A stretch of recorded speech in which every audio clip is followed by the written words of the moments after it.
Olá, bem-vindo à 11ª temporada do PQU Podcast, o podcast para psiquiatras em formação. Aqui é evidência com opinião. Eu sou Maria Clara Faleiros e é uma satisfação tê-lo como ouvinte.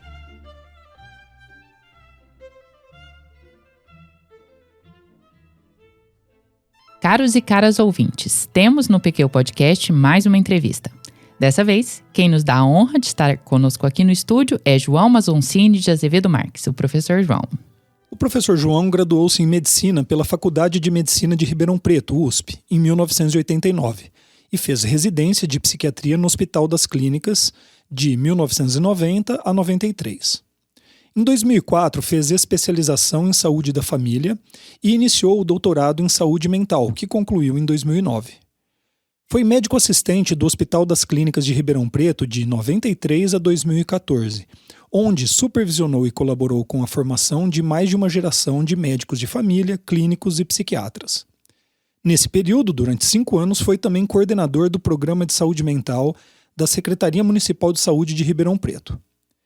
Em 1999, planejou e implementou um programa de apoio matricial em psiquiatria que atende equipes de saúde da família do Centro de Saúde Escola da Faculdade de Medicina de Ribeirão Preto, USP.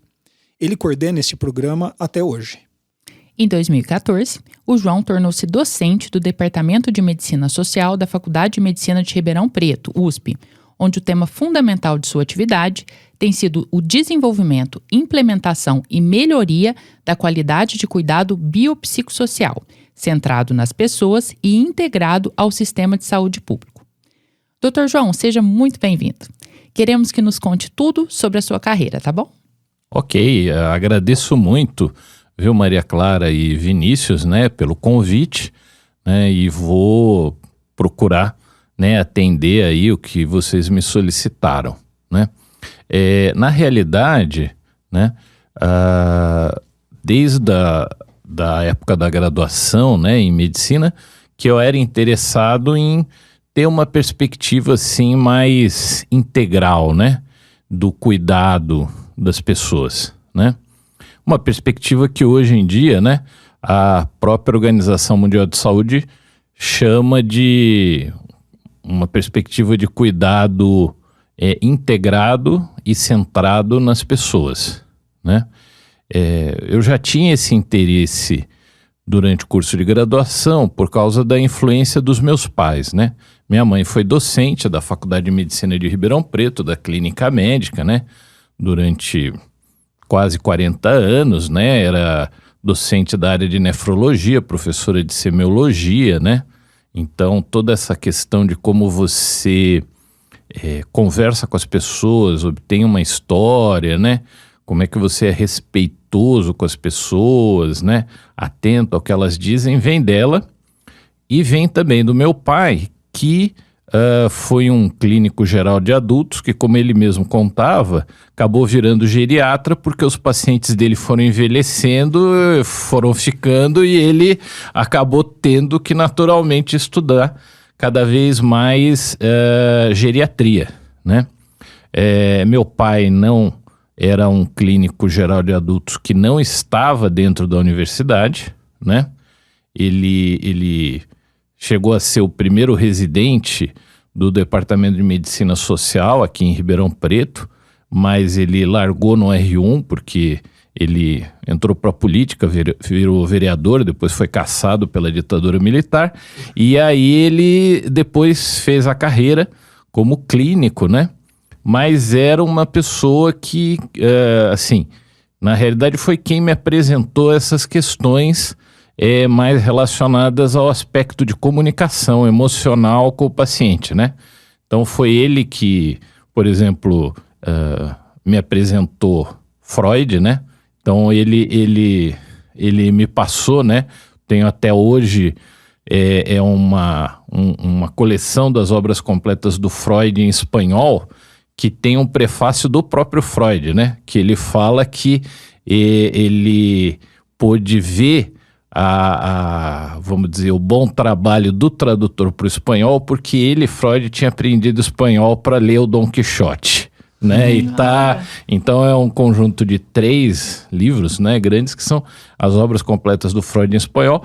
O meu pai já tinha, ele passou para mim, ele que me apresentou também o trabalho do Balint, né? Então, o famoso livro do Balint, né? O médico, o paciente, a sua doença, inclusive que já tinha traduzido para português a continuidade do trabalho do Balint, que foi feito pela esposa dele, a Enid Balint, né?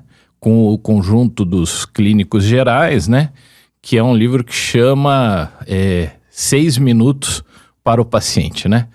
Que é o resultado de uma série de seminários que ela faz com os clínicos, né? Onde eles dizem que é possível em 6 minutos você ter um flash e ter uma relação empática com a pessoa e entender o que ela está pretendendo ali naquela consulta, quais são as dificuldades, etc., né? E ele também me apresentou o que já se trabalhava aqui no Brasil já há décadas, né? Dessa questão mais integral, que é o livro, por exemplo, do Danilo Perestrello, de Medicina da Pessoa. Então, meu pai tinha, como clínico geral, né? Ele tinha essa questão, era muito clara para ele, né?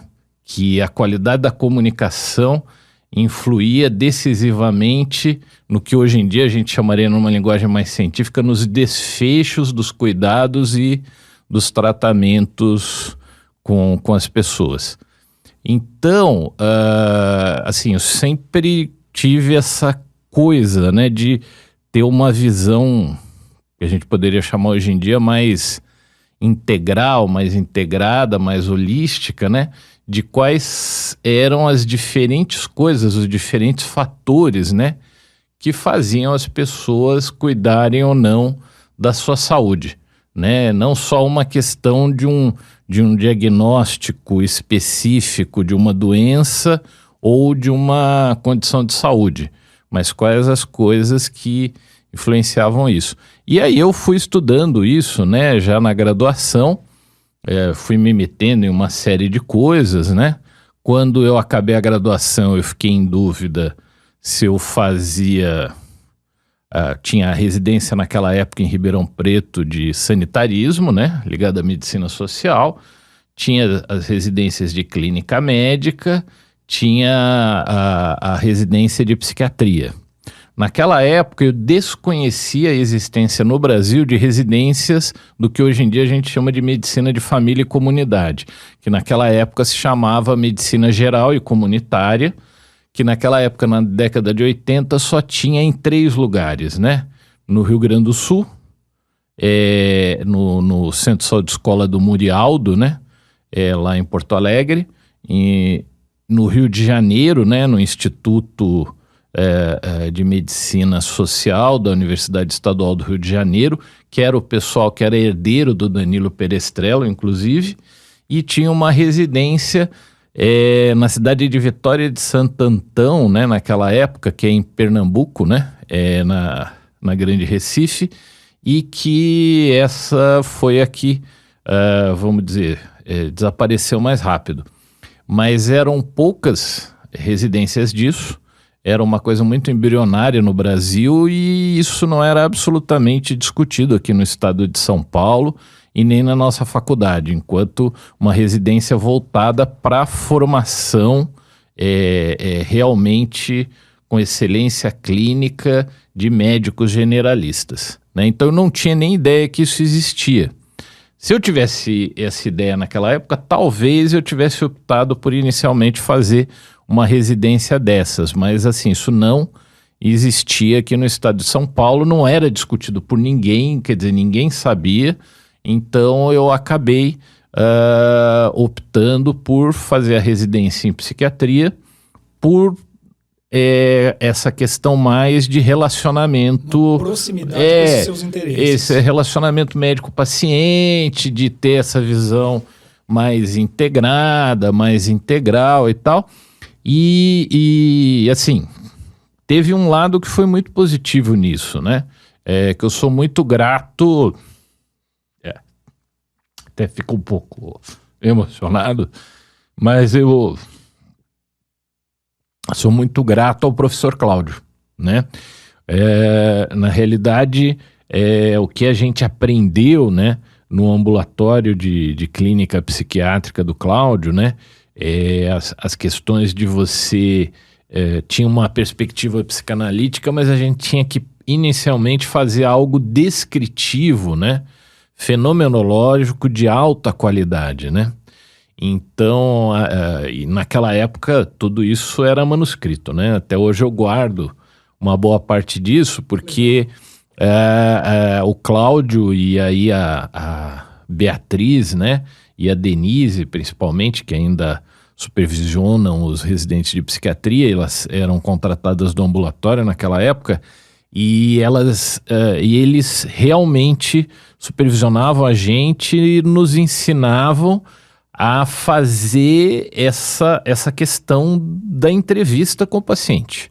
Inclusive essa descrição fenomenológica, perguntando para a pessoa o que ela achava que ela tinha. Então, na concepção dela, por que ela fazia determinadas coisas, por que ela achava que tinha isso. E esse treino foi um treino, assim, de clínica fundamental para mim. Que eu uso até hoje e é uma das bases fundamentais que eu uso. Quer dizer, esses 2 anos, né, passando ali no ambulatório com o Cláudio, né, com a Bia, com a Denise, um pouco com a Lia também, toda semana entrevistando, tendo tempo para entrevistar, depois supervisionando todo o caso.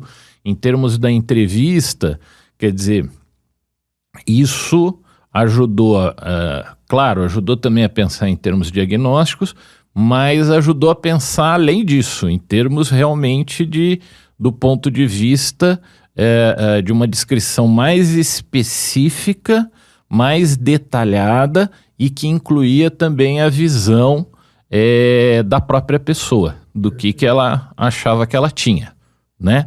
Então aí, claro, né? Hoje em dia, quando você pensa no que você fez, a tendência da gente é criar uma explicação que as coisas parecem se concatenar.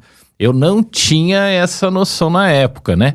Mas claramente, vendo hoje em dia, isso vamos dizer assim, uma perspectiva de cuidado centrado na pessoa, biopsicossocial, como, por exemplo, o Balint falava, o Danilo Perestrello falava, né?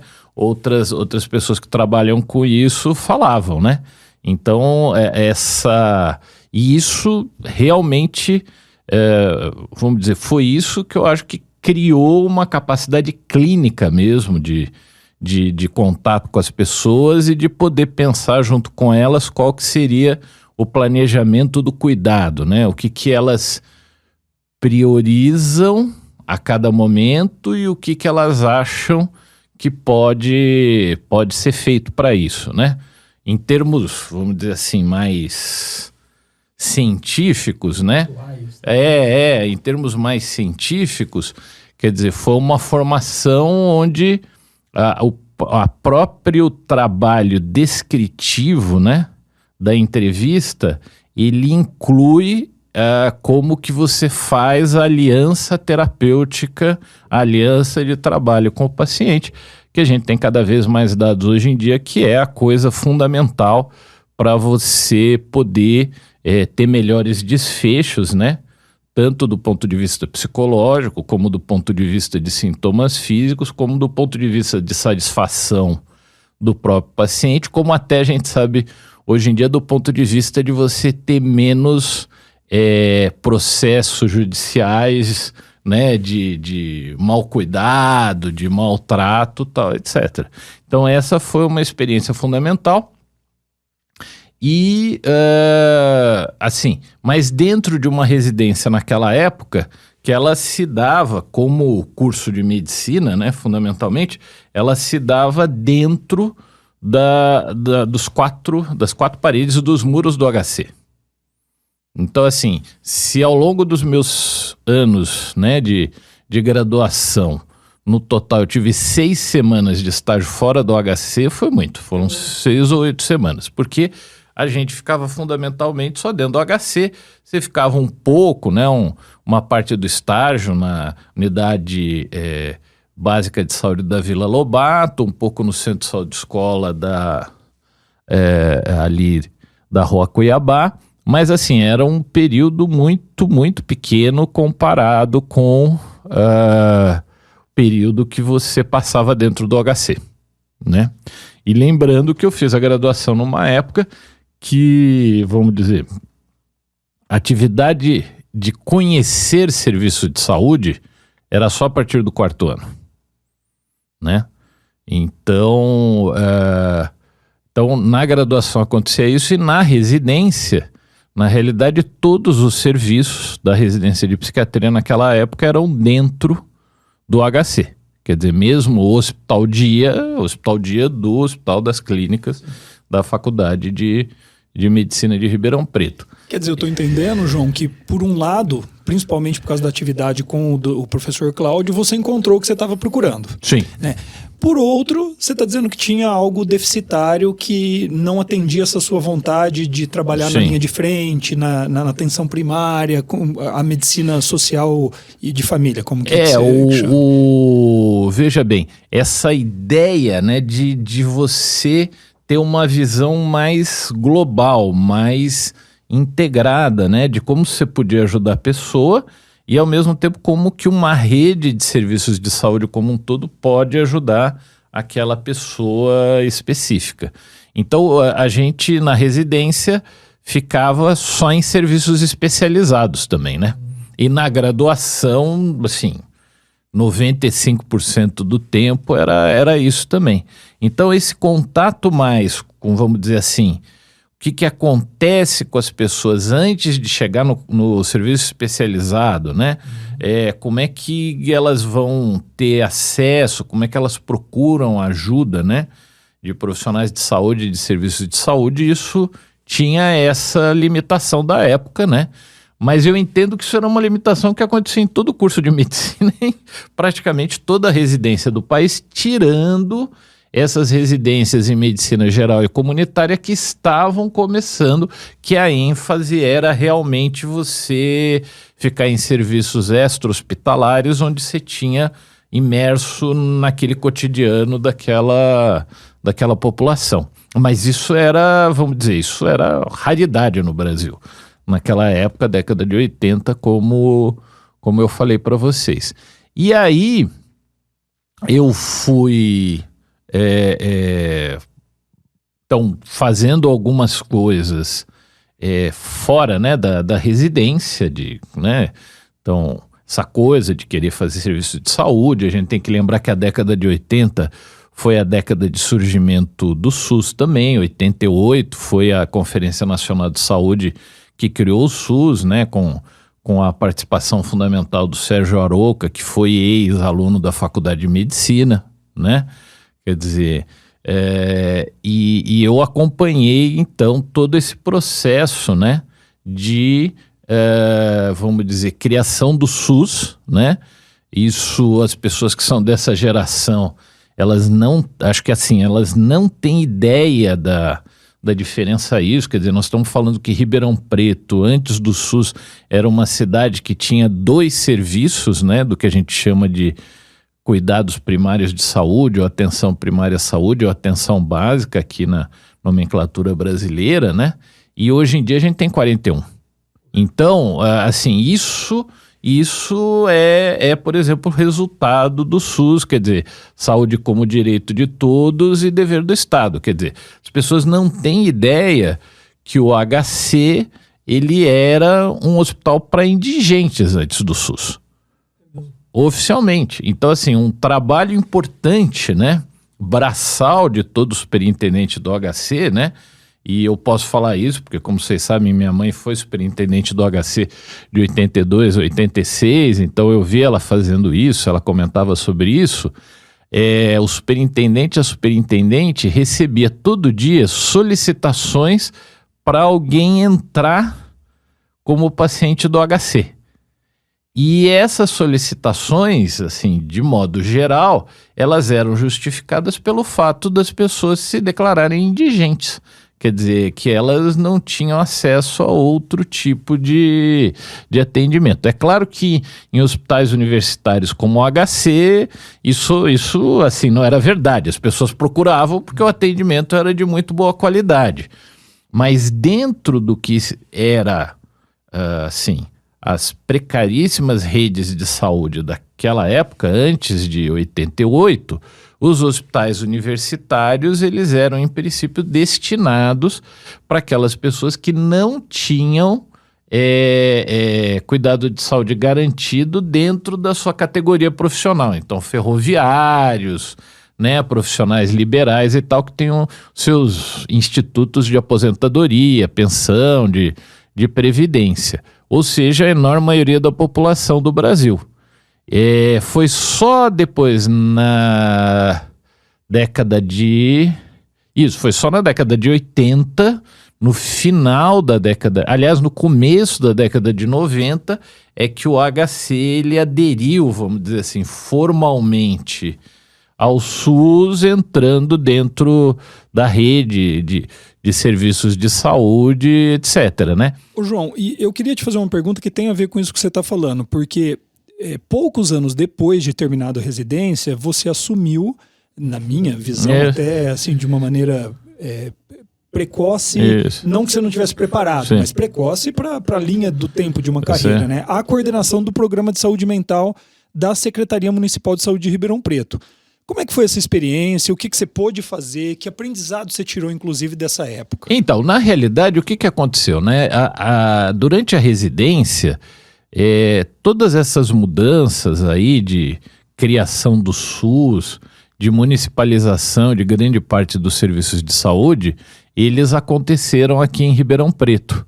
Então aí, assim, eu acho que tem que ter um reconhecimento, né, da disciplina de psiquiatria do departamento agora de neurociência e ciências do comportamento, né? Naquela época, departamento de psiquiatria, psicologia, de neurologia, psiquiatria e psicologia médica, porque a disciplina de psiquiatria, ela assumiu, né, no começo da década de 90, que a unidade de emergência do HC, né, o serviço de psiquiatria, que eram os pouquíssimos serviços de psiquiatria em unidade de emergência, em hospital geral, né, que era uma tradição aqui na faculdade, que vem desde da criação da faculdade, né, na década de 60, o departamento assumiu que parasse as internações, então chamadas internações de porta nos hospitais psiquiátricos, e as internações fossem todas passassem pela psiquiatria da unidade de emergência, e só então as pessoas fossem encaminhadas para os hospitais psiquiátricos. Então isso possibilitou, né, e isso foi uma decisão da disciplina, né, aí a gente tem que colocar muito o papel do professor Onildo, né, que assumiu isso, o papel do professor Zoardi, que também assumiu isso, da professora Sônia, enfim, a disciplina como um todo assumiu isso, né, e que na realidade isso já vinha de uma tradição também na disciplina, né, porque na década de 70, o governo do estado de São Paulo, ele ofereceu a administração dos hospitais psiquiátricos estaduais para as faculdades de medicina. E aqui, a faculdade de medicina daqui, a disciplina de psiquiatria, resolveu assumir a gerência do Santa Teresa. E foi o Onildo que assumiu a gerência, se não me engano, a partir de 72 e 74, e todo o processo de transformação do Santa Teresa se deu a partir daí também. Depois esse convênio, ele acabou, ainda acho que no final da década de 70, mas essa experiência, né, da disciplina atender as pessoas em serviços que não eram só ligados à universidade se manteve, e quando veio a questão do governo estadual de parar as internações de porta no hospital psiquiátrico, a disciplina sumiu. E aí, eu peguei isso na residência e depois, quando no final que eu estava acabando a residência, eu prestei tanto concurso para psiquiatra da unidade de emergência do HC, como concurso para a Secretaria Municipal de Saúde, para psiquiatra. Eu passei nos dois e em 94 eu fiquei na posição, para mim muito interessante, né? Ao mesmo tempo que angustiante, mas era o que eu queria trabalhar, de estar trabalhando num serviço de urgência psiquiátrica de referência para toda a região, inclusive Ribeirão Preto, e ao mesmo tempo estar como coordenador do programa de saúde mental de Ribeirão Preto. E aí eu fui coordenador do programa de saúde mental de Ribeirão Preto de 94 a 99 e contratado da unidade de emergência do HC do final de 93 até março de 2014, quando eu virei docente, e a partir de 1999 aí eu comecei a trabalhar com as equipes de saúde da família. Né, João, fazendo esse trabalho. Então você assumiu essa coordenação somente 6 anos depois de concluída a residência? Não, eu concluí a residência em 93, começo de 94 eu assumi a coordenação do Programa Municipal de Saúde Mental. Nossa! Porque o que acontecia, né? O que houve naquela época foi uma mudança importante na política local, municipal, que se elegeu uma chapa que o prefeito era do PT, que era o Palocci, o primeiro governo do PT, e o vice-prefeito era do PSDB, né? E aí estava nessa época da questão toda da municipalização da saúde, criar os serviços, né, do SUS, etc. Então teve um investimento importante nisso, né? O PT inicialmente tentou colocar como coordenador do programa de saúde mental gente que era ligada ao partido, né? Que era afiliada, né? Lembrando, não sei se o professor Zuardi ainda mas ele era, né? Então ele sempre teve essa compreensão. Mas eles tentaram uns 2 ou 3 do PT mesmo, o negócio não deu certo. E aí, como eu era conhecido com alguém que, vamos dizer, de modo geral, tinha essas ideias mais de esquerda, de ter um atendimento mais integrado, mais que incluísse as pessoas, que elas tivessem direito, eles foram conversar comigo, eu aceitei e aí eu fiquei de 94 a 99 como coordenador do programa de saúde mental, que foi quando a gente tentou, né, pelo menos começou a estruturar a criação dos serviços extra-hospitalares de saúde mental pelo município. Então, CAPs, né, ambulatórios, etc. João, e até antes de você falar um pouquinho desses resultados desse período seu ali, essa história que você acabou de contar, ela tá ligada também à história da própria reforma em assistência psiquiátrica. Ah, sim, né? sim. Contextualiza isso pra veja, gente. Então, o que a gente chama de reforma sanitária no Brasil, que foi essa transformação de criação do SUS, do serviço, uma parte delas é a chamada reforma psiquiátrica brasileira, que é a questão de você criar serviços fora do hospital, deixar a internação hospitalar pelo tempo estritamente necessário e você fazer os serviços fora do hospital, né, dentro da comunidade, o máximo que você pudesse. Então, isso fez parte disso. Então, da mesma maneira que depois da Constituição de 88 se deu a criação de todos esses serviços de atenção básica que eu falei para vocês, se deu a criação de uma nova perspectiva de novos serviços aí de cuidado de saúde mental no Brasil, que até então eram só, hospital. Mas, de novo, né, o pessoal de hoje em dia, eu sempre falo, o pessoal não tem ideia do que isso significava na época. Eu cheguei a pegar, como coordenador do programa de saúde mental, o final disso, né? Então, por exemplo, eu cheguei aí nas auditorias finais da chamada Casa de Repouso São João Batista em Brodowski, né? que era, na realidade, um hospital psiquiátrico que chegou a ter 600 leitos ou mais, e que a gente não tem ideia, porque você não tinha uma legislação clara da quantidade de profissionais que você precisava ter para cuidar de 600 pessoas. Então as equipes eram minúsculas. Nós estamos falando do quê? No máximo meia dúzia de técnicos de enfermagem e tal, etc. Então é uma situação onde os donos do hospital, por exemplo, os psiquiatras que eram contratados, eles tinham que ver 40 pacientes por manhã, né? E quando o pessoal detectava que era alguém que não concordava muito com aquilo e queria dar alta logo para os pacientes, trocava o grupo de pacientes toda semana que você ia ver. Da mesma maneira, tinha lugares que faziam acho que não tem nem como chamar de eletroconvulsoterapia, eletrochoque mesmo a seco, que a gente falava, sem nenhum cuidado anestésico, tal, etc. E você dava o quê? Dava um comprimido de diazepam para a pessoa, punha um negócio de madeira com pano na boca e dava o eletrochoque, né? Então as pessoas hoje em dia não têm noção do que era isso. Quando a gente assumiu, né, que a unidade de emergência ia, né, a unidade de emergência ia assumir, né, não ia ter mais internação de porta, né? A minha colega, a professora Cristina Marta Delbem, lembra bem disso, né? E acho que o Alcion também, que a gente recebeu o ônibus, né?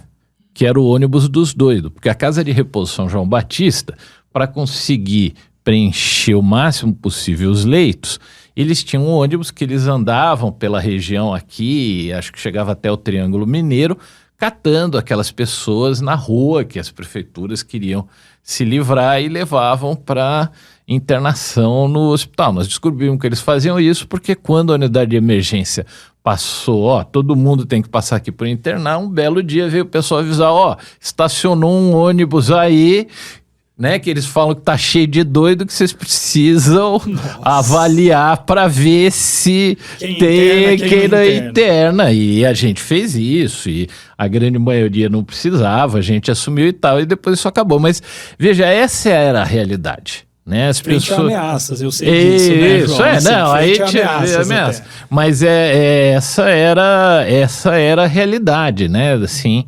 do que acontecia, e uma realidade que não existia serviço extra-hospitalar, né? Quer dizer, a pessoa saía do hospital, se ela não tivesse dinheiro para pagar tratamento, ela não ia ser tratada, e aí, se voltasse a ter o problema de novo, como a grande maioria tinha, reinternava, e foi a partir daí que a gente começou, então, tinha um ambulatório estadual, regional de saúde mental, né? Que daí foi municipalizado, a gente foi fazendo outros serviços, fomos discutindo na região também, né? No Departamento Regional de Saúde, né? No 13º Departamento Regional de Saúde, que pega Ribeirão e 25, 26 outros municípios, a gente foi como é que ia fazer isso, como é que iam ser os fluxos, tal, etc. E a gente começou a criar isso. Do ponto de vista mais daqui de Ribeirão Preto, uma coisa muito importante que eu considero para mim formação foi, assim, como para mim era claro, né, que as pessoas precisavam ter o acompanhamento, não só nos serviços especializados de saúde mental, mas na atenção primária à saúde, quando chegavam nos serviços de urgência e emergência também, saber do caso, a gente começou a fazer reuniões entre os serviços da rede de Ribeirão Preto para discutir casos. Então, chegou uma época que, assim, como é que a gente começa a fazer isso? Bom, eu considerei assim, marcador de necessidade é a internação em si. Então, o sujeito internou, nós vamos discutir todos os casos que internaram, né, nessa reunião de serviços para definir o que vão ser as ações de cada serviço. Então ele vai para o CAPS, então para o CAPS, em princípio, fazer isso, isso e isso, né? Ah, mas o pessoal da assistência social também precisa fazer isso, isso e isso. Então isso foi muito importante, porque essa discussão, né, de situações e de casos foi deixando cada vez mais claro para mim que a gente tem que fazer esse planejamento do cuidado de uma maneira mais integrada e mais global, né? Com todas as necessidades da pessoa. Não adianta só você fazer um diagnóstico, né?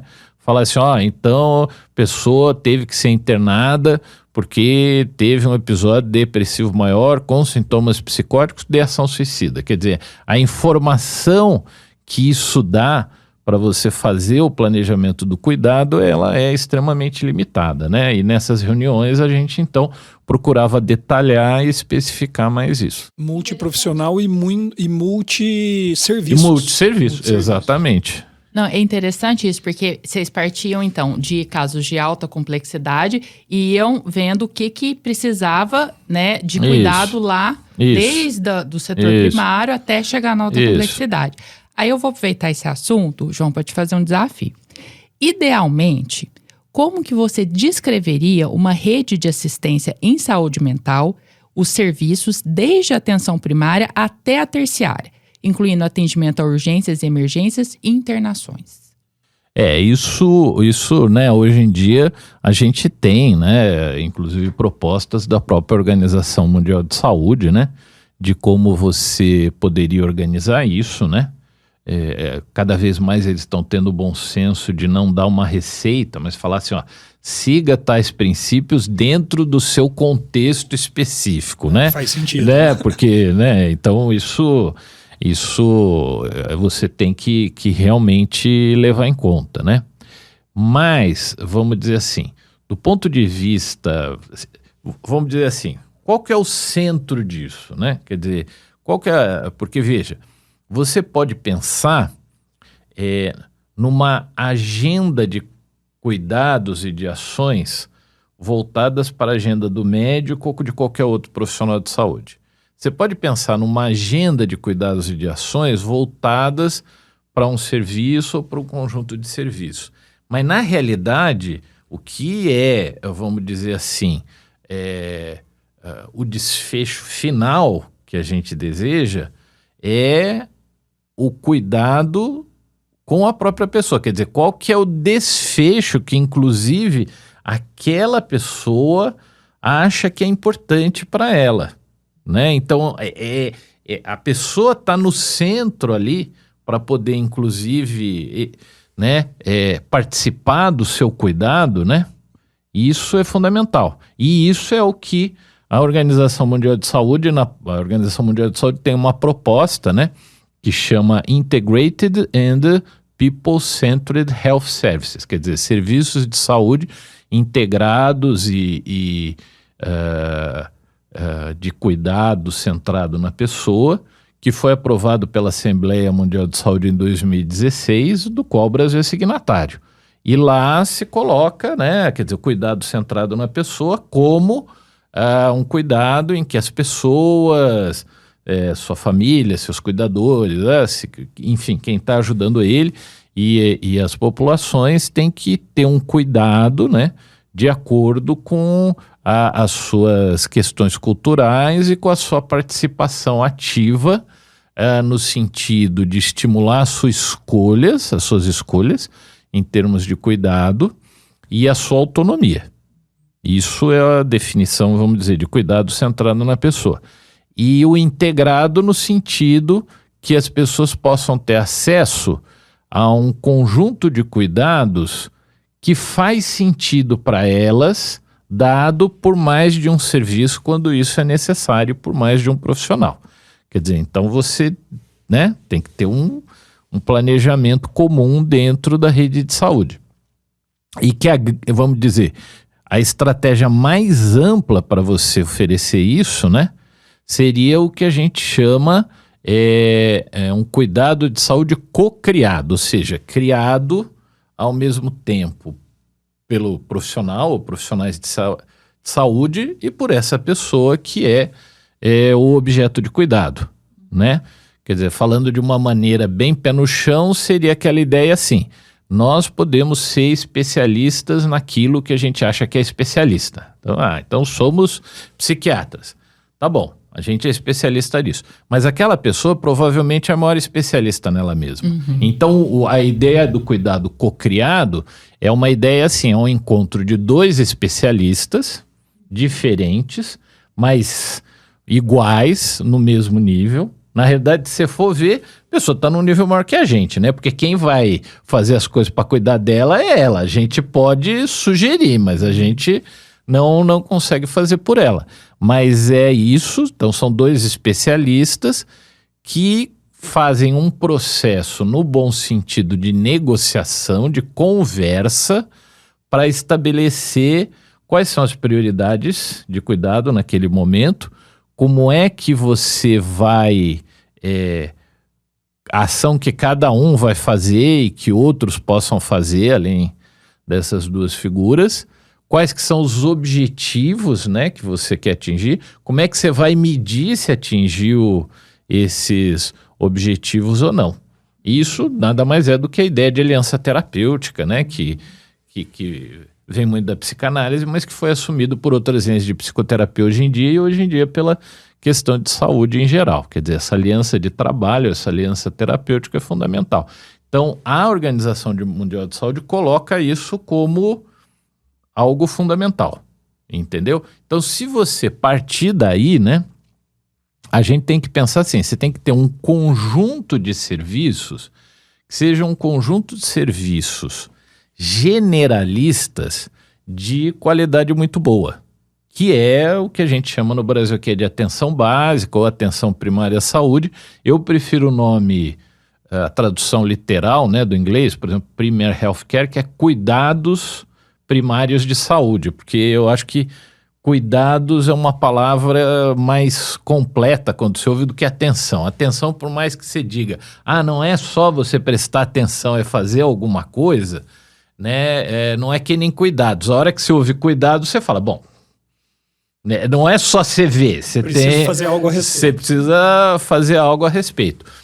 Então, veja, você precisa ter uma interface dos sistemas de saúde, da rede de serviços de saúde, que seja quem vai estar no cotidiano e que as pessoas tenham acesso de maneira mais fácil e contínua, idealmente com os mesmos profissionais, né? Então, isso nós estamos falando de atenção primária à saúde, quer dizer, esse grupo de profissionais que fica na atenção primária à saúde é quem vai trabalhar com as pessoas, né?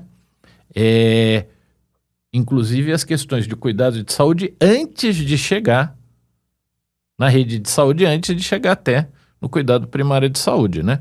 Porque assim, o primeiro nível de cuidado de saúde é o cuidado que cada um de nós dá para nós mesmos. Então isso é uma coisa assim, você tem que trabalhar com isso. Depois, muita gente diz que o segundo nível de cuidado é aquele informal que a sua família, o pessoal da sua igreja, a sua vizinhança te ajuda.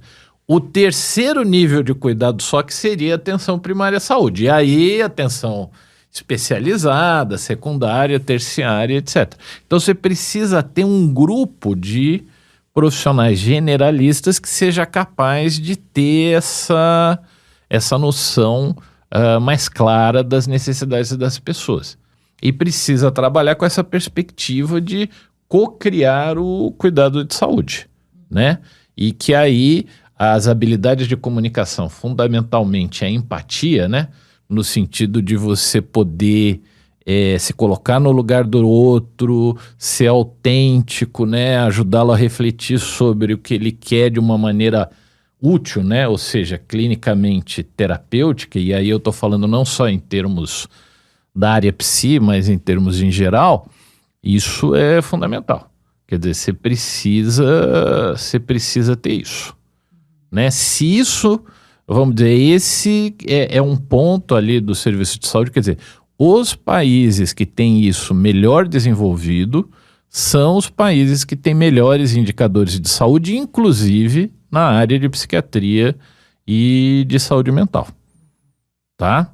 Então, que são os países que têm sistemas públicos universais de saúde, né, que atingem 90% a 95% da população. Nós estamos falando dos países da Europa Ocidental, os países escandinavos, a Austrália, Nova Zelândia, o Canadá, que foram foram em grande parte, não só eles, mas eles foram em grande parte a inspiração, né, para a criação da estratégia de saúde da família brasileira. Então, assim, você precisa ter isso. E aí, vamos dizer, do ponto de vista mais específico da saúde mental, né, quer dizer, você tem que ter profissionais, e aí vamos dizer, independente deles serem ou médicos, ou enfermeiros, ou fisioterapeuta, ou terapeuta ocupacional, etc., eles precisam ser capazes de ter, vamos dizer, esse método clínico de trabalho, esse framework, como fala em inglês, que, né, ele pegue essas coisas, né? E ele possa, então, a partir daí, saber trabalhar de maneira na prática, né, no dia a dia, no cotidiano, vamos dizer, com essa ideia de cuidado centrado na pessoa, né? Que a gente pode dividir isso em dois grandes aspectos. Um aspecto é esse estímulo à autonomia e à participação ativa da pessoa no seu cuidado. Isso é o que em inglês muitas vezes você vê eles em inglês usarem o termo agency, quer dizer, a pessoa ela tem essa iniciativa e você tem que saber estimulá-la a ter essa iniciativa. O outro componente do cuidado centrado na pessoa é que ele não trabalhe só, né? A própria definição atual da OMS diz isso, com as questões só biomédicas relacionadas ao diagnóstico, vamos dizer, marcadores biológicos e tal. Então, isso significa que tem que ser alguém que tenha a capacidade de conhecer, trabalhar e atuar nos diferentes, vamos dizer assim, domínios ou dimensões da vida relacionadas à saúde, de maneira mais abrangente. Uma maneira relativamente simples de você pensar isso é que você pode, né, claro, depois eu faço uma digressão filosófica sobre isso, mas uma maneira relativamente simples de você pensar isso, né, seria assim: existe um componente biológico ou biomédico, existe um componente psicológico, psiquiátrico, emocional, comportamental, como você quiser chamar, existe um componente social mais geral, que é assim, relacionamento com família, trabalho, vizinhança, etc. E existe um componente social muito específico, que é o relacionamento da pessoa com os serviços de saúde. Onde que ela trata, com quem que ela trata, onde que ela passa, com quem que ela passa, etc. Então, vamos dizer, o profissional teria que ser capaz de, né, através de uma habilidade de comunicação, de entrevista, sempre relacionado com essa questão de ser empático, né, ele ser capaz de abordar essa questão de estimular a autonomia, a participação da pessoa no cuidado e, ao mesmo tempo, isso dentro dessa ideia de fatores que podem influenciar a saúde da pessoa, que vão muito além do que é só a questão biomédica, biológica, né?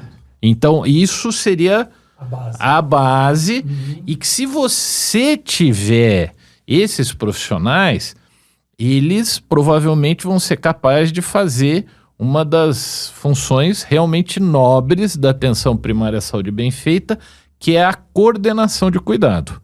Então, assim, por exemplo, né,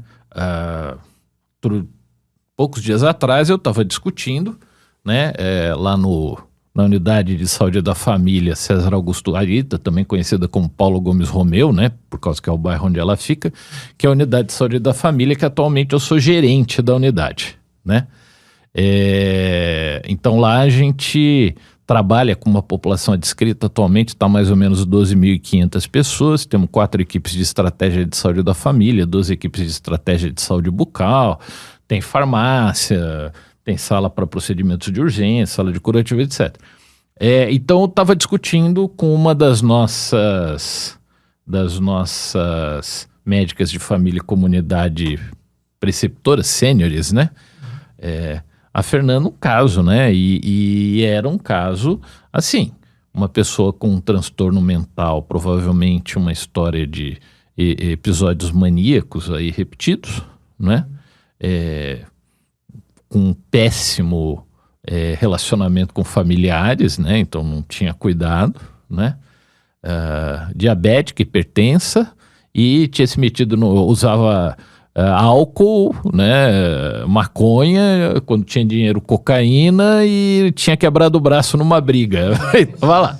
Então, assim, quer dizer, essa pessoa, né, bom, tá, então vamos resolver a situação de urgência. No fim, a gente acabou conseguindo internar essa pessoa depois de várias tentativas no CAPS 4 de Ribeirão, mas isso por quê? Porque a gente entrou em contato com o CAPS 4, discutiu o caso, entrou em contato com o pessoal do consultório de rua em Ribeirão, discutiu o caso, né?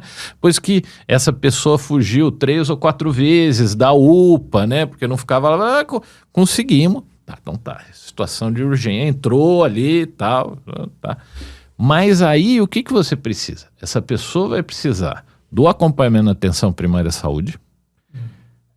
Ela precisou, em algum momento, e talvez precise no futuro, de internação psiquiátrica. Ela precisou ir para a unidade de emergência do HC, para o pessoal da ortopedia ver o braço dela, né?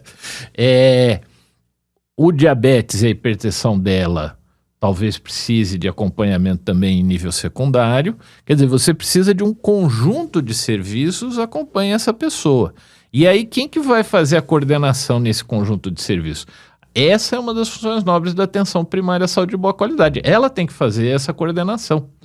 E isso é cada vez mais importante porque, pela transição demográfica, né, e epidemiológica que a gente passa, quanto mais tempo a gente vive, é mais comum a gente ter mais de um problema de saúde ao mesmo tempo, que inclusive tenha que ser cuidado por mais de um serviço de saúde, né?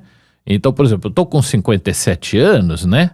Além do meu sobrepeso, há um tempo atrás eu descobri que tenho glaucoma, então tenho que tratar do glaucoma, né? O ano passado, pela primeira vez na vida, eu tive cálculo renal. Então, tem que tratar do cálculo renal. Isso para não falar da minha rinite alérgica que eu tenho há anos. Então, quer dizer, conforme a gente vai tendo idade, a gente vai tendo mais problemas de saúde, e é uma população que cada vez mais precisa passar em serviços de saúde, profissionais de saúde de diferentes níveis de cuidado, primário, secundário, terciário, para você poder atingir todas as necessidades. Só que aí você tem que ter alguém que faça a coordenação disso, porque senão o risco de atrogenia por questão de medicação, de condutas contraditórias é muito grande, e esse é um papel fundamental da atenção primária à saúde. A partir daí, se você pensar que em termos, a gente trabalha hoje em dia assim, em termos das questões não só de transtorno mental, de diagnóstico psiquiátrico, mas das questões envolvidas aí em saúde mental de modo amplo, a gente trabalha hoje em dia assim, a gente tem que resolver 90% disso na atenção primária à saúde e encaminhar para o nível especializado, secundário e terciário, no máximo 10% disso.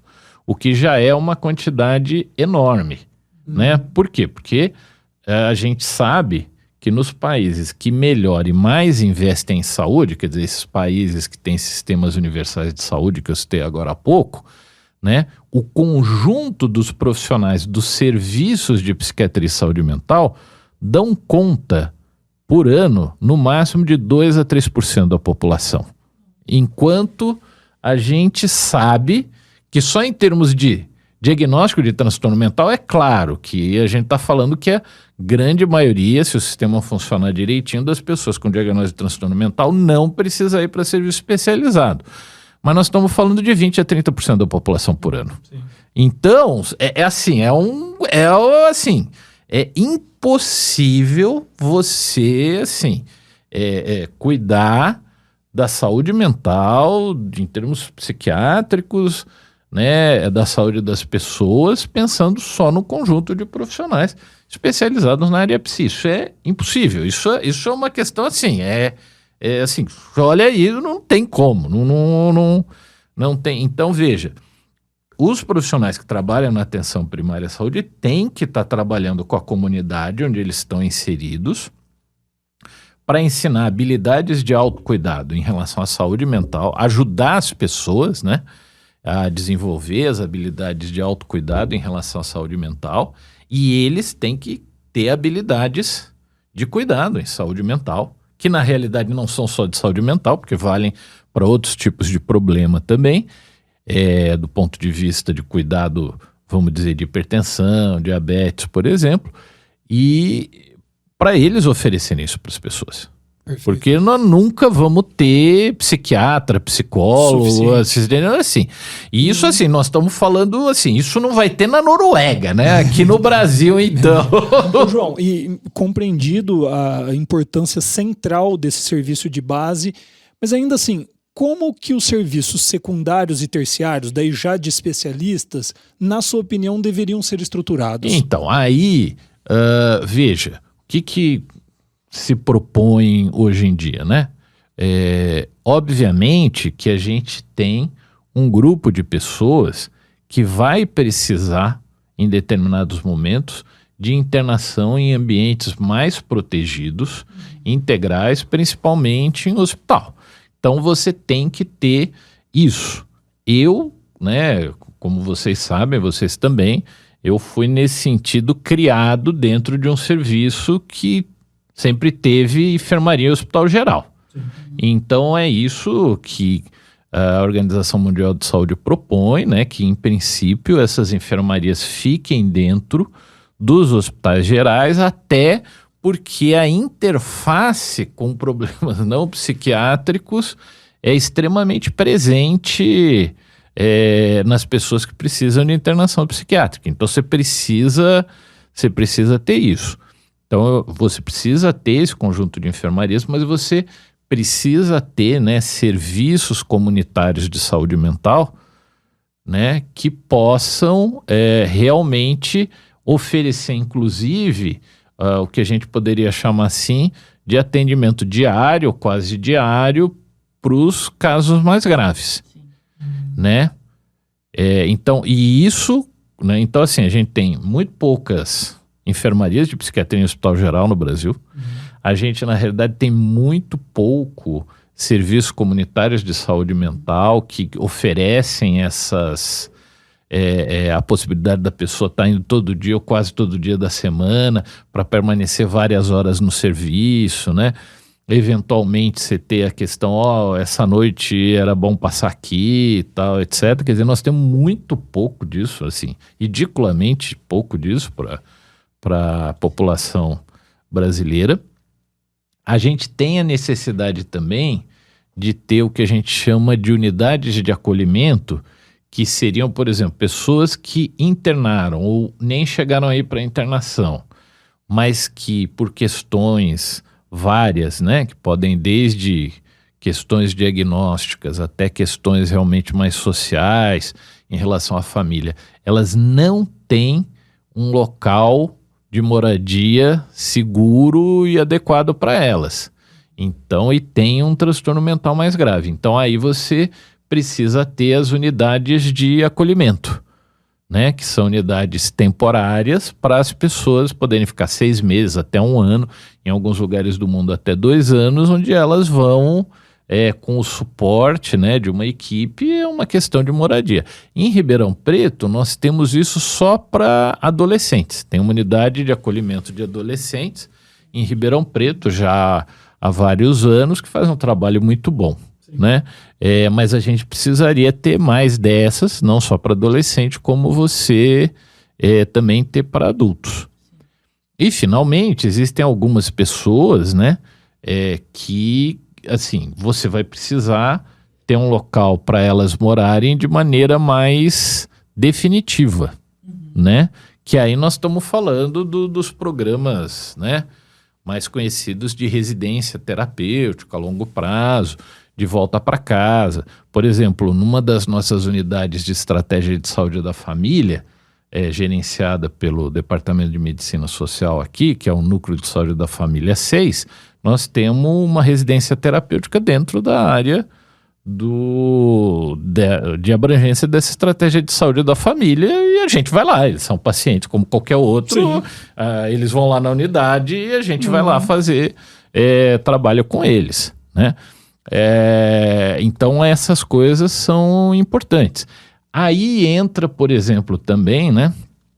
É claro que aí você precisa ter também esses serviços, né, de base comunitária, a partir de um determinado tamanho da população, diferenciados, os que são para adultos sem ser para álcool e droga, o que é para álcool e droga, o que é para criança e adolescente. Então você precisa ter aí essas especificações, né? E você precisa ter um conjunto, claro, de serviços de urgência e emergência, né, que vão receber as situações de crise que esses outros serviços não dão conta, né? Então você precisa ter isso. Aqui em Ribeirão Preto, por exemplo, a iniciativa de fazer o CAPS 4, né? Quer dizer, um CAPS com médico psiquiatra e médico clínico geral 24 horas, além da equipe multiprofissional, com psicólogo, com enfermeiro, técnico de enfermagem, né? Terapeuta ocupacional. Isso realmente foi uma medida muito importante, porque diminuiu, né, em grande parte acabou com uma fila que ficava esperando você ter o atendimento, né? Se eu posso dar uma sugestão aqui, seria interessante um dia vocês chamarem o Alcion, né? Sim. Que atualmente é o gerente do CAPS 4 e também é o gerente da enfermaria lá de Serrana, né? De psiquiatria do Hospital Estadual de Serrana, que é a última enfermaria em hospital geral que foi feita dentro do complexo HC, que ajuda a administrar também lá a enfermaria da unidade de emergência e PIB. Então o Alcion é uma pessoa que realmente tem, hoje em dia, assim, em termos práticos, não só essa experiência de montar os serviços, mas de organizar isso em termos de rede. Ô João, né? E sobre o matriciamento em psiquiatria para serviços da saúde da família? Conta pra gente do que se trata esse projeto e quais têm sido os resultados. O matriciamento é um termo inventado pelo nosso Ministério da Saúde, né? Se você puser isso em inglês, matrix support, e for escrever isso aí em inglês, ninguém tem a mínima ideia do que é isso. Internacionalmente, esse tipo de atividade, ele era tradicionalmente conhecido como consultoria e ligação, tá? Alguns termos um pouco mais novos do que consultoria e ligação seria em inglês o shared care, quer dizer, cuidado compartilhado, ou integrated care, cuidado integrado, ou collaborative care, cuidado colaborativo. Eu particularmente acho esses termos muito melhor do que apoio matricial, né? Quer dizer, a questão do matriciamento ou apoio matricial foi baseado numa perspectiva teórica específica do então secretário executivo do Ministério da Saúde, né, no começo dos anos 2000, que foi o Gastão Wagner de Souza Campos, que é o titular da medicina preventiva, medicina social da Unicamp. Ele era o secretário executivo do Ministério e, assim, eu não vou discutir, mas assim, tinha uma perspectiva teórica específica, e aí colocou essa coisa do matriciamento, no sentido de que você tem uma matriz de serviços e profissionais que oferece cuidado à mesma pessoa e que aí você teria que ter a comunicação, uma boa comunicação entre serviços especializados e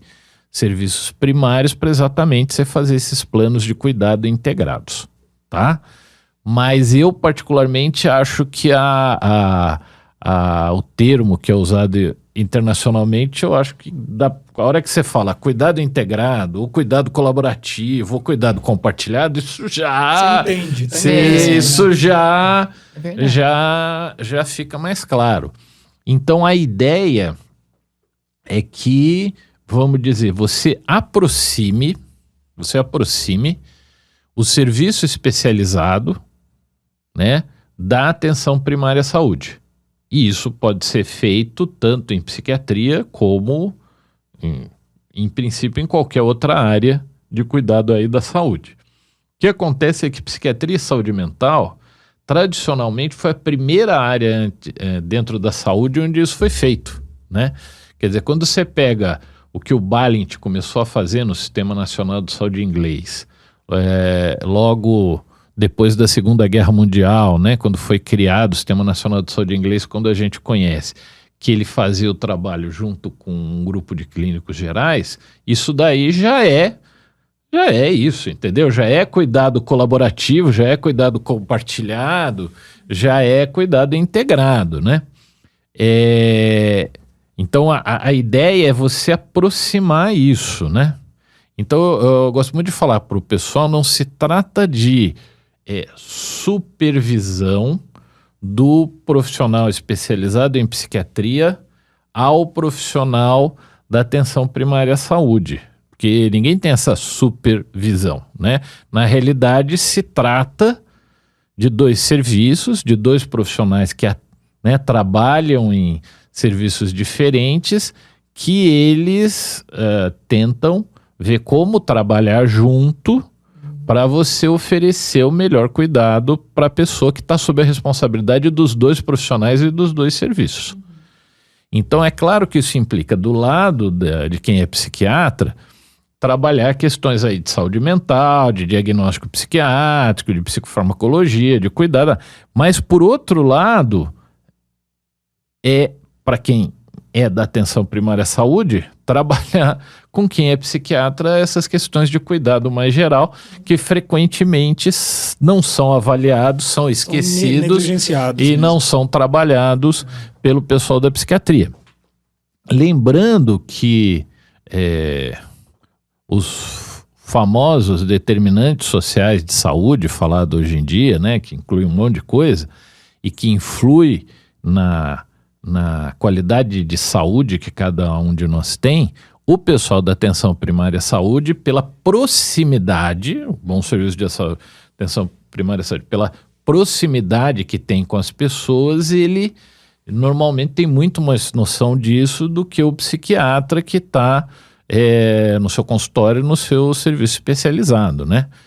Como eu trabalho com isso desde 1999, com as equipes de estratégia de saúde da família, inclusive indo fazer visitas domiciliares com profissionais de nível superior ou com agentes comunitários de saúde, assim, eu continuo ficando impressionado quando você vai na casa das pessoas, você vê coisas que, se você não fosse na casa das pessoas, ficasse atendendo só no seu serviço especializado de psiquiatria no seu consultório, você demorar anos para descobrir, assim, né? Não, você descobrir anos. Aí é a hora que você vai fazer a visita, aí descobre por você, o agente comunitário de saúde fala, não, então esse fulano aqui, olha, então ele é brigado com a mãe, com o pai, sei lá o que e tal, ninguém quer o que e tal, e a vizinhança, pronto. Você já... Tem uma visão completa e diferente. Você já tem para não falar coisas assim do tipo, então, ela não toma medicação porque, em princípio, ela estudou até a 4ª série, mas sabe como é que é aqui no Brasil. O sujeito estudou até a 4ª série, mas não sabe ler direito. E ela já tem um problema de visão, o óculos quebrou, ela não consegue ler a receita e mora sozinha, não tem ninguém que ajuda. Entendeu? Quer dizer, então não adianta nada. Você pode ter feito o melhor diagnóstico do mundo, ter passado o cuidado mais... então é isso que a pessoa não vai fazer. Então, é por isso que não se trata de supervisão. Trata-se de um compartilhamento mesmo, de uma colaboração, né, de conhecimentos diferentes para você poder...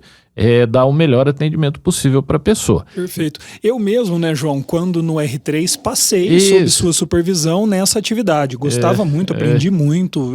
Tive experiências mais ou menos como essas que você está descrevendo aí mesmo, assim, de descobrir coisas que eu nunca ia saber lá do ambulatório, né?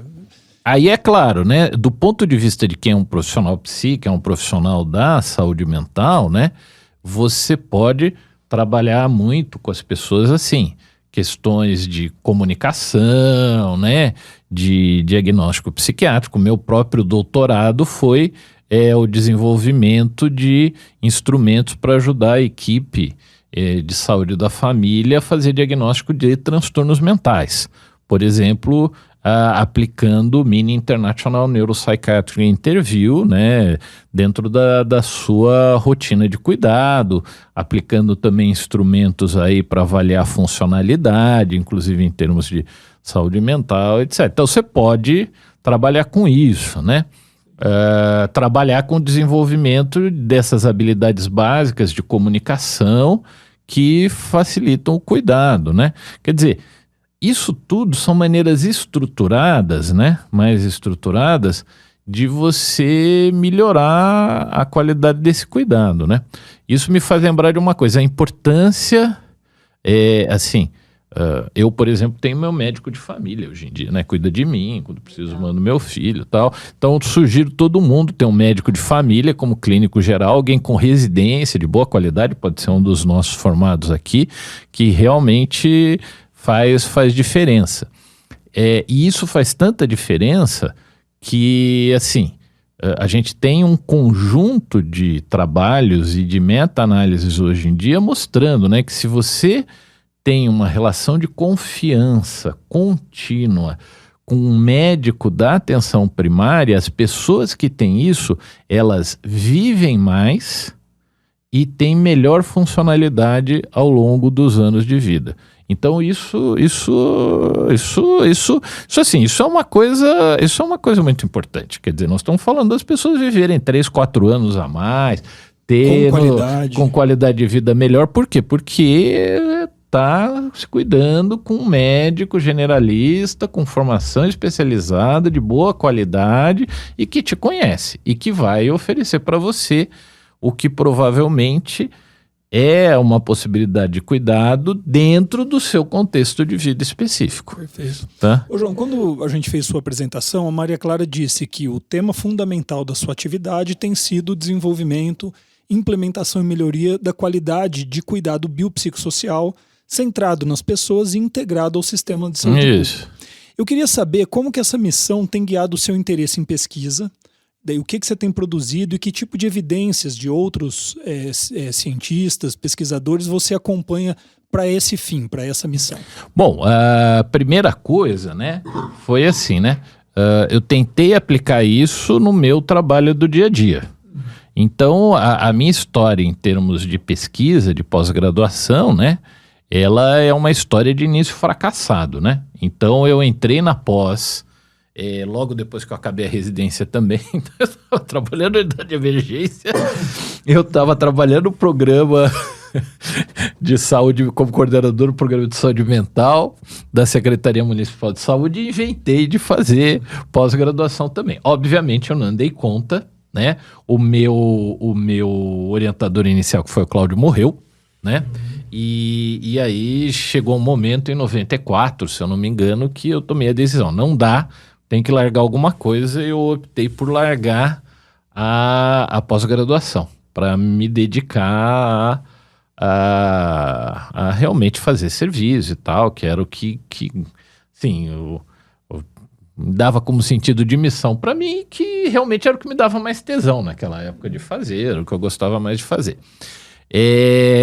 Bom, a partir daí, né, então eu estava trabalhando na unidade de emergência do HC e no programa de saúde mental da Secretaria Municipal de Saúde, tanto e colaborando com o departamento regional de saúde, que pegava, naquela época, mais ou menos 1.400.000 habitantes, 1.300.000 habitantes, e todas essas cidades, para ver como que a gente poderia fazer as coisas, tal, etc., né?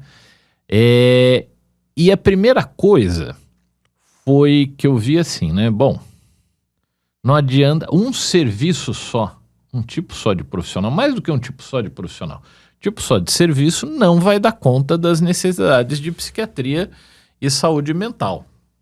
Por causa de tudo isso que a gente falou, não tem como, isso eu via no dia a dia, etc.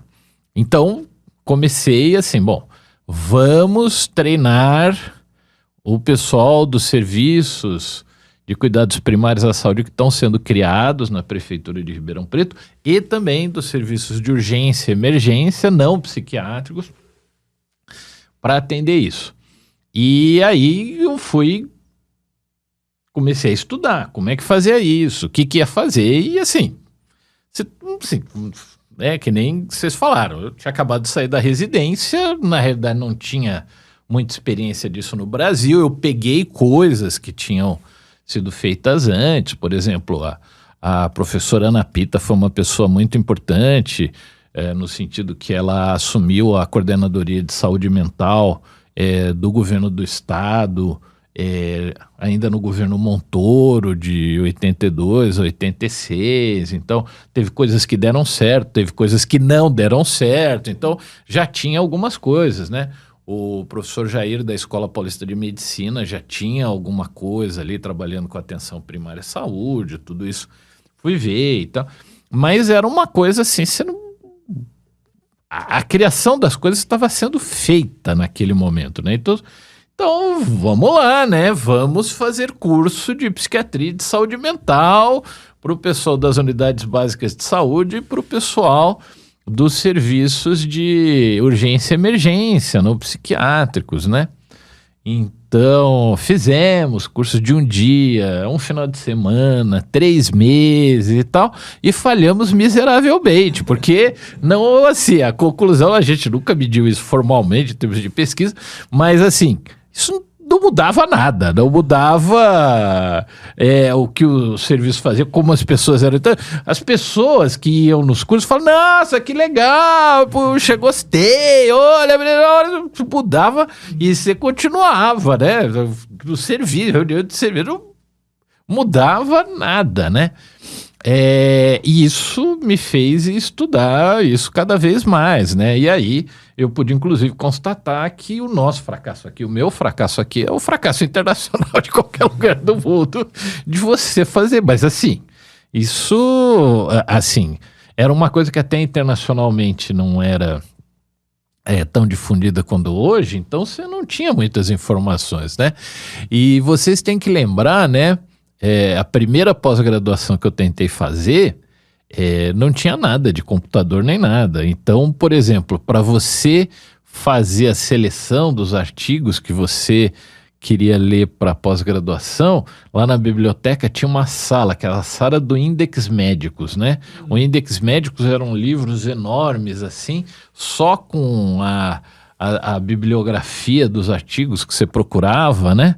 E que aí você selecionava naqueles índices médicos nessa sala quais que eram as coisas que te interessavam para sua pós-graduação, aí você escrevia a lista dos artigos, aí você ia ver se, por exemplo, na biblioteca aqui do campus tinha essas revistas com esses artigos, se não tivesse, você podia pedir para uma rede nacional de bibliotecas, que aí se tivesse em outra biblioteca, eles xerocavam e mandavam para você, né, para a biblioteca pelo correio onde você pegava, e finalmente, se não tivesse nenhuma biblioteca nacional brasileira, tinha uma rede internacional de bibliotecas, você podia ver se tinha lá, e aí tirava xerox lá e mandava para vocês. Então e isso, gente, era assim, tinha o Index Médicos e a gente lia o que tinha nessas outras bibliotecas, quando não tinha na nossa, naquelas microfichas. Sabe leitora de microficha? Não sei se vocês chegaram a pegar isso. Porque era isso. Então, assim, assim, de novo, o pessoal agora não entende a diferença disso, porque eu acho que eu fui a última geração que pegou isso, não entende o que é a diferença de você não ter Hoje em dia você tem um celular, eu quero, pronto. Tá tudo ali. Mas isso não tinha. Então, mas fui estudando. E aí fui conversando com os meus pares, né? Conversava muito com a Cristina e com o Alcion, né? Que a gente trabalhava junto na unidade de emergência, né? Conversava bastante com o professor Zuardi também, né? Das coisas que a gente ia vendo, porque o Zuardi sempre teve esse interesse mais social ali, né? Assim, acho que posso dizer, pelo menos na época era militante petista e tal. Então, assim, a gente ia conversando e ia vendo com outras pessoas também. E fui aprendendo, né? Fui entendendo, por exemplo, que essa questão de você dar aula ou você dar curso, assim, o que a literatura mostra em qualquer lugar do mundo. Isso daí sozinho não muda nada. Tem sentido nenhum. Né? Então eu tive ao longo dessas décadas alguns oferecimentos, assim, até de coisa de laboratório, olha, vem cá dar um curso e tal. Eu falo, olha, o curso só não dou, porque eu já sei que isso aí não muda nada, né? Quer dizer, não muda. O que muda é fazer uma reformulação de como o cotidiano do serviço funciona, né? O cotidiano dos processos de trabalho funciona, e aí, com base nisso, você agrega curso, formação, mas isso numa base contínua. Não pode ser uma coisa assim, ó, eu vou fazer agora e daqui a 3, 6 meses isso não se sustenta. A gente está cansado de ver isso no mundo inteiro, quer dizer, e nesse sentido a proposta do Ministério ela é interessante, porque ela é você fazer isso de maneira contínua, sustentada, porque é isso que dá chance de você criar a mudança real no atendimento, na qualidade do atendimento clínico que as pessoas têm. É isso que faz isso. E eu fui começando a tentar fazer isso enquanto era coordenador do Programa de Saúde Mental de Ribeirão Preto de 94 a 99, e isso coincidiu, né? Na realidade, assim, coincidiu. Eu acho que tudo isso faz parte de uma coisa mais geral do ambiente da época, né? Isso coincidiu com a determinação da Faculdade de Medicina de Ribeirão Preto de oferecer uma formação mais generalista e fora do hospital para os seus alunos, tá? Que incluiu, inclusive, a partir de um momento, você, por decisão do Departamento de Medicina Social, de deixar de ter o número de vagas de residência que tinha para sanitarismo, passou para medicina de família e comunidade. Entendeu? E então nós somos a residência pioneira de medicina de família e comunidade no estado de São Paulo, fomos a primeira de 99, né?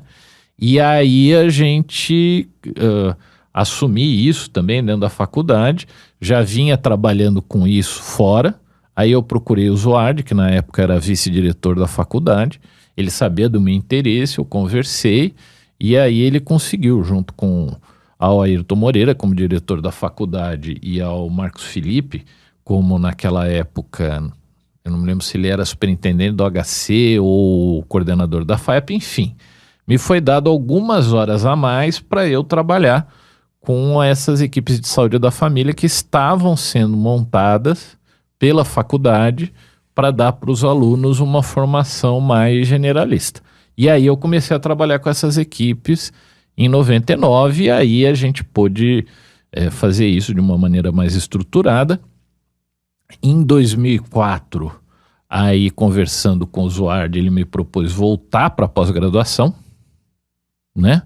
E aí trabalhando com esse tema que eu gostava, que vinha trabalhando, e aí eu fiz meu doutorado direto, que foi em cima disso. E aí eu tinha já feito também a especialização na estratégia de saúde da família, que é a outra especialização que eu fiz.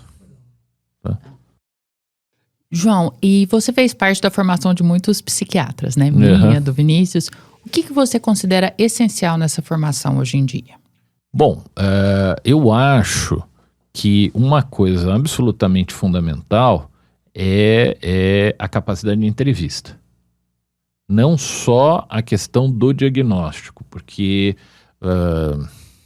em relação mesmo quando você pensa que você pode eventualmente usar uma entrevista semi-estruturada como mini para fazer diagnóstico, como eu trabalho hoje em dia o tempo inteiro na atenção primária à saúde, é muito claro para mim que mais importante do que você se pegar se um conjunto de sintomas delimita uma síndrome é você ver quais os sintomas que a pessoa tem. Porque, veja, quando você vai na atenção primária à saúde, o que acontece? Saúde mental, diagnóstico psiquiátrico é a mesma coisa do que nas outras áreas. Então, por exemplo, a gente sabe que em relação a uma dor abdominal, 40% a 50% das pessoas que procuram com dor abdominal a uma unidade de atenção primária à saúde, você não vai chegar a um diagnóstico do CID. Tá? Isso é uma parte importante do trabalho. Isso não quer dizer que elas não têm uma demanda clínica. Não, é claro que elas têm uma demanda. Mas veja, esse é um aspecto do trabalho do profissional generalista, médico, que é muito diferente do profissional especializado.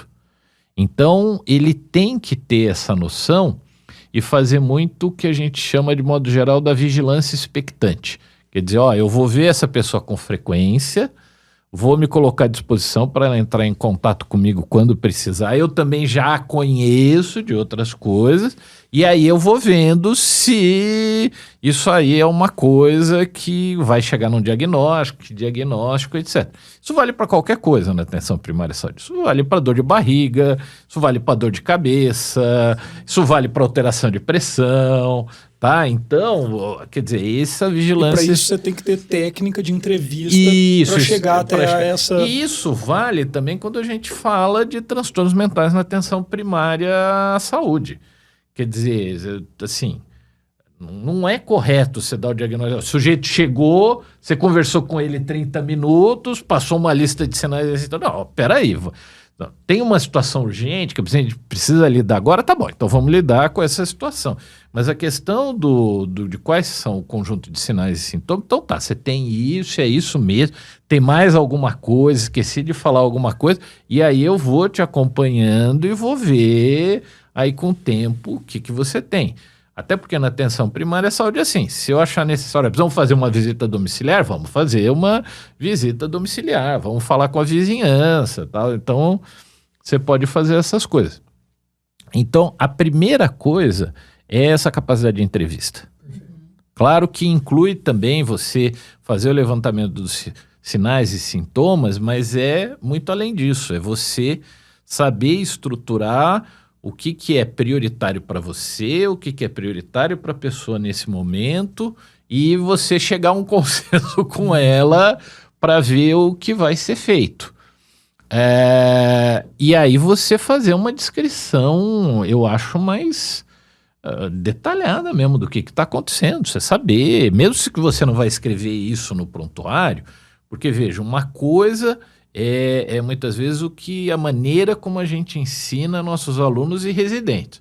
Outra coisa é a hora que chega lá e fala, então, tem 20 minutos, 30 minutos, 40 minutos, 50 minutos, tem que fazer. Entendeu? Mas como que você faz isso? Inclusive o aprendizado de que, assim, você tem que saber delimitar se tem uma necessidade mais urgente ou não, qual que é a urgência... E o que você pode fazer num conjunto, frequentemente, né? A melhor maneira de fazer isso é um conjunto de entrevistas. Você acompanhar e chegar a uma conclusão do que acontece. E nisso, de novo, eu sou extremamente grato ao Cláudio, a Bia, a Denise e a Lia, porque, assim, era esse aprendizado de você atender várias vezes a pessoa, conversar... poder de escrever junto com a pessoa o que ela tinha e levava e falar, claro, aí você... Aplicar o raciocínio clínico depois da entrevista. Claro, né? Aí, claro, chegava um momento que você falava, em termos psicodinâmicos, né, mas isso era um outro momento. A primeira coisa era descritiva mesmo. E isso eu acho que falta tremendamente para residentes em geral, inclusive para residentes de psiquiatria, né? Eu fiz me formei na década de 80, fiz minha residência na década de 90, então eu acompanhei todo o processo de desenvolvimento do DSM, né, das CIDs novas, das entrevistas estruturadas, toda a questão de aumentar a confiabilidade no diagnóstico psiquiátrico, quanto que um sintoma que alguém vê, o outro vai ver a mesma coisa e tal. E isso tem um lado extremamente positivo, que é esse aumento da confiabilidade. Mas o lado negativo disso é que frequentemente as pessoas passaram a querer fazer diagnóstico de uma maneira muito rápida, numa consulta só, e através de um checklist de sintomas. Uhum. Aí, danou-se. Aí o ChatGPT vai entrar. Aí danou-se, porque na realidade você cria artefatos, entendeu? Né? E eu acho isso muito sério, porque a hora que você fala para a pessoa, como psiquiatra, ó, seu diagnóstico é esse, né? E assim, eu atendi a pessoa uma vez, meia hora, 40 minutos, 50 minutos. Seu diagnóstico é esse? Bom, tudo bem, pode ter um outro caso que você faz assim. Mas é muito difícil, porque tá falando, é isso. Bom, então aí... Se não for isso, você tirar essa ideia da cabeça da pessoa então, eu acho que a primeira coisa é isso. Quer dizer, tem que, assim, saber fazer entrevista. Isso, vocês estão falando de projeto de pesquisa. Então, por exemplo, a gente está com um projeto, que é o projeto PUB-USP, que a gente chama, né? Que é o projeto com aluno de graduação. Então, eles colaboram com uma pesquisa de uma aluna de doutorado minha, né, a Camila, em que eles, atualmente, cada um deles vai fazer 51 entrevistas, né, em princípio com pacientes da atenção primária à saúde, com a ideia que eles vão ajudar a Camila, eles colhem dados para poder fazer esse gerenciamento de cuidado integrado e centrado na pessoa, biopsicossocial, que é o trabalho de doutorado dela. E aí a ideia, a gente trabalhou com esses alunos, né? Até mandamos um artigo agora para a revista Medicina sobre como a gente fez isso, como que eles desenvolvem essa habilidade, né? Alunos até o 4º ano de fazer essa entrevista e tal. Mas isso, quer dizer, tem uma maneira de você trabalhar isso conceitualmente com eles, você faz dramatização, né? Como é que é a entrevista semi-estruturada, né? E fundamentalmente isso, que eles têm a experiência de pegar várias pessoas, né, no saguão de espera mesmo da unidade e fazer a entrevista. E vamos dizer, atualmente, acho que cada um está com 30, 35 entrevistas. Então, a hora que você vai conversar com esses meninos, com essas meninas, você fala, nossa, professor, é coisa fantástica, porque assim, eu peguei gente que não tinha geladeira em casa, peguei gente com ideação suicida, peguei gente que não sabia ler, peguei gente que estava tudo bem. Então, essa capacidade de fazer uma entrevista mais geral e a gente experimentou fazer isso, quer dizer, são alunos de medicina, aluno de enfermagem, aluno de nutrição e metabolismo, porque isso seria uma base comum, né, para você poder, inclusive, trabalhar interprofissionalmente de maneira colaborativa. E que, em cima disso, aí depois, cada uma das áreas vai fazer, vamos dizer, a sua anamnese mais específica da sua área. Mas qualquer profissional de saúde seria capaz de pensar assim, em termos biológicos, biomédicos, psicológicos, psiquiátricos, sociais, mais gerais e cuidados de saúde, né? Então, isso eu acho, isso é a primeira coisa, e isso precisa saber, né? Quando a gente fala entrevista semi-estruturada, não precisa ser uma entrevista semi-estruturada formal, que nem a Almine, ou esse outro instrumento que, como entrevista semi-estruturada, abrange essas dimensões que chama intermédio, que a gente está trabalhando com ele. Você pensa assim, não, eu acho que eu preciso trabalhar isso, isso e isso.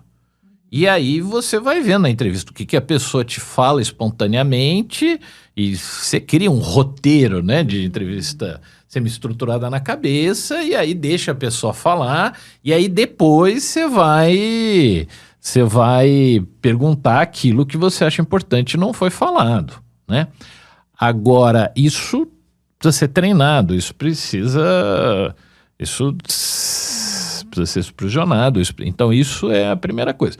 A outra coisa é você ter uma boa noção dos nossos, tanto da CID-10 como DSM, tanto as coisas boas como as coisas ruins, né?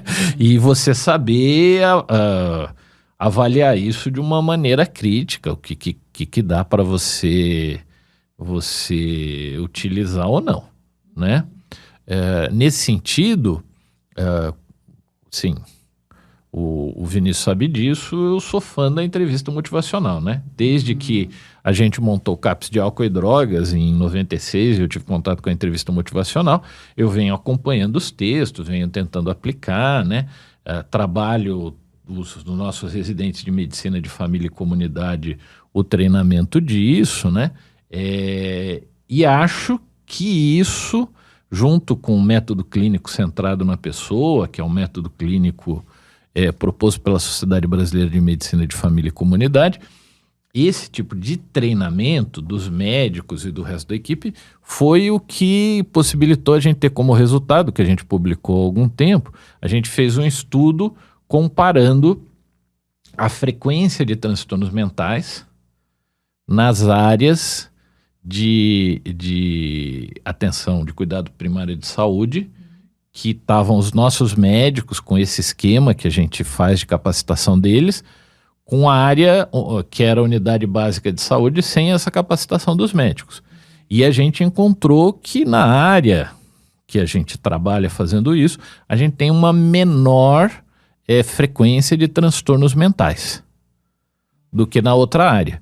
E isso para as pessoas que tiveram algum atendimento na unidade no último ano. Quem não teve, a coisa é a mesma, mas quem teve faz diferença. E uma das coisas é que essas coisas da entrevista motivacional, que tem a ver com você desenvolvimento dessas microhabilidades relacionadas à empatia, de maneira mais estruturada. Então, assim, o que eu estudaria? Vai estudar a entrevista motivacional, né? Tem o curso online, hoje em dia, da PsychWire, né? Que são 3 cursos online de entrevista motivacional em inglês, mas você pode pôr ali como é que fala? A legenda, né? Pelo menos em inglês, se tiver dificuldade para entender, e que são cursos dados pelos fundadores da entrevista motivacional, pelo Miller, pelo Honig e com a Teresa Moyers, né? Que é discípula deles, que são cursos fantásticos, são melhores cursos online que eu já fiz na minha vida. Então, assim, né, quer gastar um dinheirinho? Gasta nisso, porque não é muito caro, né? R$800 você faz um curso desses, né? E assim, tá ali, né? Então, entrevista motivacional, eu acho que vale muito a pena, essa coisa do aprendizado da entrevista de modo geral, essa coisa de eu sugeriria para as pessoas terem... Eu tive o privilégio, né, de poder ser treinado na SCID e depois no Mini, mas assim, eu acho que vale a pena você assim, experimentar, né, fazer a aplicação várias vezes de uma entrevista diagnóstica mais semi-estruturada, formal, até para você né, pegar as coisas automaticamente, entender como vai. E eu acho que, claro, assim, algum conhecimento de princípios básicos aí, né? Que entra em entrevista motivacional também, mas que eu poderia sugerir para as pessoas também, né? Deem uma olhada na SEP, Society for Exploration of Psychotherapy Integration, tá?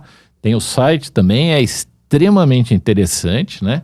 Quem quiser ler também tem o Handbook of Psychotherapy Integration, que é a última edição de 2019, que é, assim, onde eu acho que se discute algumas das coisas mais importantes que a gente tem sobre o que são as coisas em psicoterapia que podem ser integradas e que funcionam, né?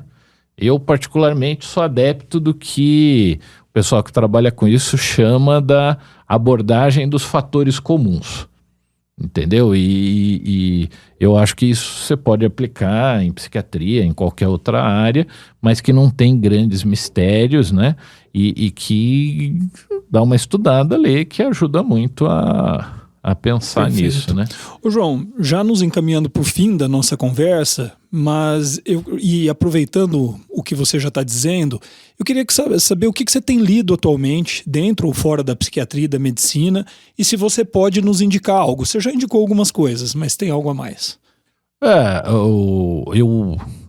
Eu sugeriria, para quem é psiquiatra hoje em dia, né? O Vinícius sabe disso, que eu mandei no grupo que a gente faz parte, né? Tem o livro que é da coleção do Royal College of Psychiatrists, né? Que foi lançado esse ano, do Joel Pares, né? Que é um venerável psiquiatra, né? Professor emérito da Universidade McGill no Canadá, né? Que é um dos caras, inclusive, importantes aí para a ideia, pelo menos inicial, de transtorno de personalidade emocionalmente instável, que trabalha com isso até hoje, né? Em psicoterapia. Tem um livro dele que eu li de uma sacada, não é um livro muito grande, achei fantástico, chama Fads and Fallacies in Psychiatry. Então é né, modismos e falácias em psiquiatria. Eu acho que esse livro, para quem está começando, eu acho que é extremamente interessante, né? A segunda edição é indicado pelo Royal College of Psychiatrists. Eu acho que, assim... Vai abrir os olhos. Eu diria que eu concordo uns 95% pelo menos do que ele fala lá. E eu acho que isso é muito interessante, né? Entrevista motivacional, eu acho que se quiser pegar também a última edição publicada neste momento da entrevista motivacional é de 2013, que é a Motivational Interview, terceira edição. Mas eu sugeriria para as pessoas esperarem um pouco, porque a gente sabe que está para sair a quarta. Que bom. Né? Então esse é outro livro ali que eu indico. Sim. Falando do pessoal da entrevista motivacional, do Miller, né? Tem um livro dele que chama Treating Addictive Disorders, né? Que também acho que a última edição agora é de 2020, que é um livro muito, muito bom, assim. Tudo isso, assim, que eu estou passando aqui, baseado em evidência científica, assim, né, estudos bem, que eu acho que também vale a pena. E eu sugeriria, né, assim, mas eu sou um cara, eu sou suspeito, porque para mim isso foi uma coisa que ajudou muito na minha carreira, né? Eu falaria para quem é psiquiatra estudar o método clínico centrado na pessoa. Tem um livro, né, que foi desenvolvido pelo pessoal da Universidade de Western Ontario, no Canadá, principalmente por um cara que já morreu, que é o Ian McEwan, né, que é considerado um dos pais da moderna medicina de família, né, foi chefe do departamento lá e formou um monte de gente. Então, o método clínico centrado na pessoa é um método clínico para você oferecer um cuidado centrado na pessoa biopsicossocial.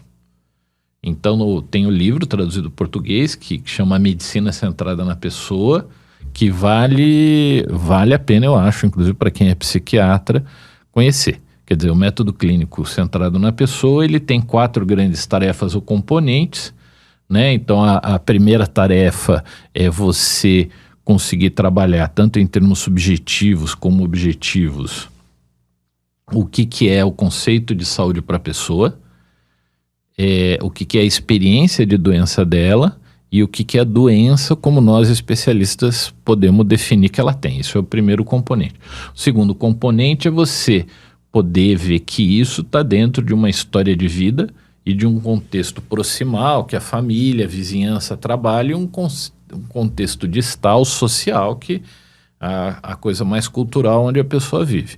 Terceiro componente é você exatamente desenvolver o planejamento e o fornecimento de cuidado co-criado com a pessoa, que aí entra todas essas questões de aliança de trabalho, aliança terapêutica que a gente falou, quer dizer, que é a prioridade nesse momento, que é consenso, como fazer isso, como medir isso, qual que é o papel de cada um para fazer isso. E, finalmente, o quarto componente é como é que você aprofunda com o tempo esse relacionamento de ajuda com a pessoa.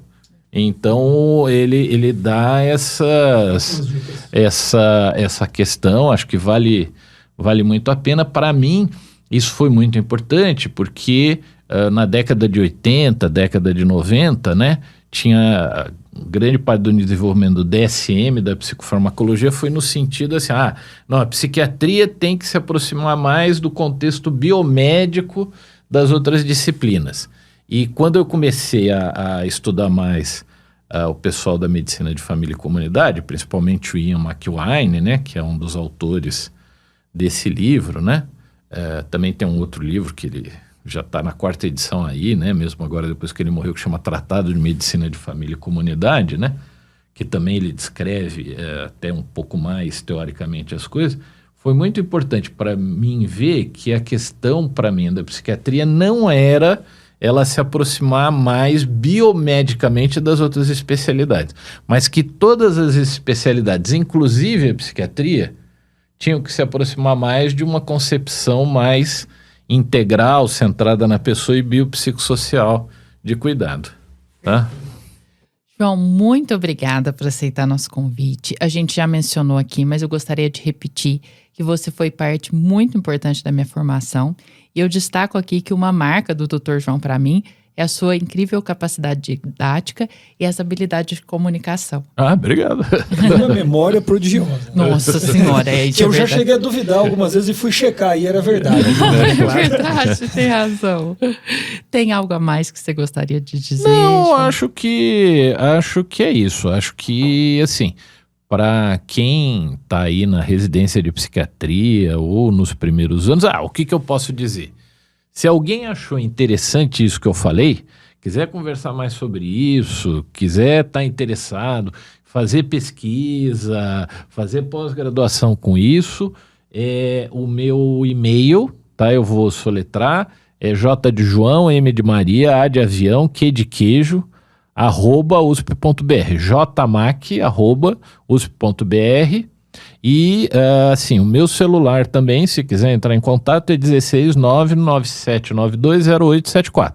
Então, se tiver alguém que nos ouviu aqui e quiser conversar mais sobre esses temas, principalmente se tiver interesse, eventualmente, em conhecer mais, porque pode estar pensando em fazer pesquisa ou pós-graduação nessas coisas, seja psiquiatra, seja médico de família, seja qualquer outro, por favor, entre em contato comigo.